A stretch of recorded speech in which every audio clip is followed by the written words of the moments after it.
भाई सारे भाइयों को लवकेश कौशिक की प्यार भरी राम राम। दोस्तों खेत में आ गए हैं धान का भाई एरिया। आप देख लो हरियाणा में पूरा एरिया है जहां पर धान की रुपाई जो है अभी अभी या तो हो रही है या एक हफ्ते पहले कंप्लीट हुई है। ज़्यादातर जो है 80% के आसपास की जो एरिया है वो यहाँ पर रुपाई हो चुकी है। तो भाई ये फसल जो है अक्टूबर सितंबर के लास्ट में जो 1509 16 जैसी वैरायटियाँ हैं वो आएंगी और अक्टूबर से जो है 11 21 और 17 जैसी वैरायटियों की आवक दोस्तों शुरू होगी।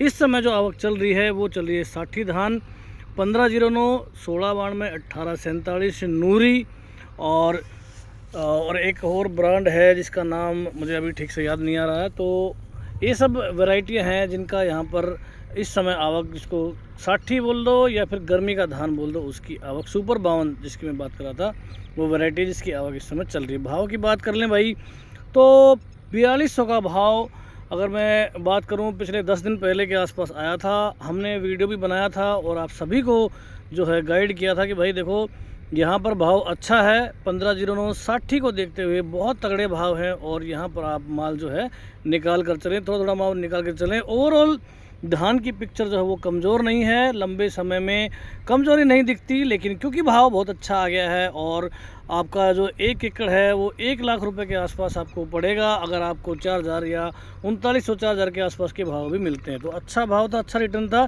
इसीलिए हमने साथियों को सलाह दी थी। अब जो है भाव आज की डेट में वहाँ से उतर कर अब 3800 से लेके 3900 की रेंज में दोस्तों आ गए हैं। तो आवक के कारण ऐसा नहीं हुआ है। बहुत सारे लोग हैं जो ज्ञानी बन के बैठे हैं और बता रहे हैं कि भाई बहुत ज़्यादा आवक बढ़ गई। तो बता दूं कि साठी धान की आवक इतनी नहीं हुई है और ना ही कोई बहुत बड़ा आवक का दबाव लगा। जितनी डिमांड है उसको पूरा करने के लिए भी धान अवेलेबल नहीं है। ये जो कमज़ोरी आई है ऊपरी स्तर से, इसका मुख्य कारण यही है कि ईरान और अमेरिका के बीच में फिर से लड़ाई शुरू हो गई और वो बार बार हॉर्मुज़ को बंद कर रहे हैं। उम्मीद जगी थी कि जब ये शांति वार्ता हुई थी कि ईरान को ज़रूर कुछ ना कुछ पैसा मिलेगा अमेरिका से और उस पैसे को यूज़ करके वो लोग बासमती चावल ख़रीदने वाले हैं।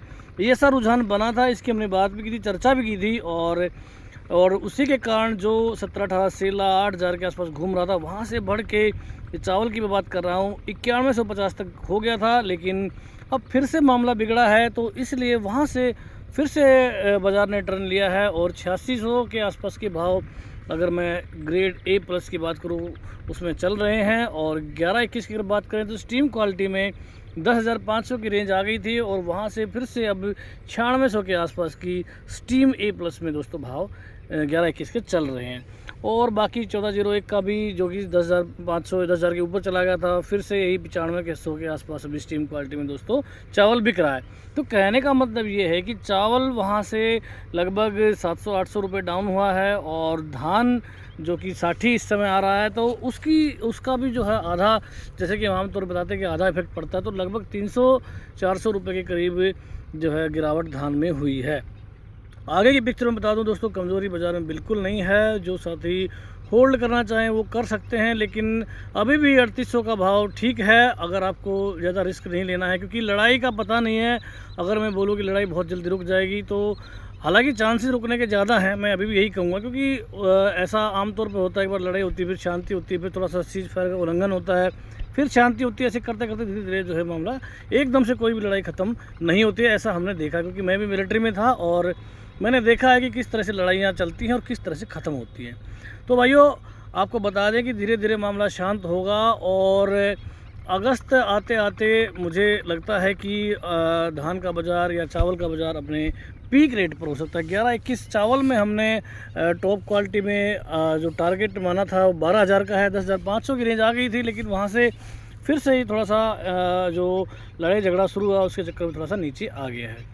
ओवरऑल मैं बता दूं आज के भाव की 3800 से लेके 3900 के आसपास की रेंज आज बाज़ार में देखने को मिली है। और मुझे लगता है कि अगर ये झगड़ा थोड़ा सा और चला तो थोड़ी बहुत 100-200 की गिरावट इसमें और हो सकती है। तो इसलिए आप चाहें तो माल निकाल सकते हैं, नहीं तो आप चाहें तो बहुत अगर महीना 2 महीना होल्ड करना चाहें तो कर भी सकते हैं। मुझे कोई बहुत बड़ी इसमें दिक्कत नज़र नहीं आती है, लेकिन चूँकि अच्छा भाव है मुझे नहीं लगता ज़्यादा रिस्क लेना आपके लिए ठीक रहेगा।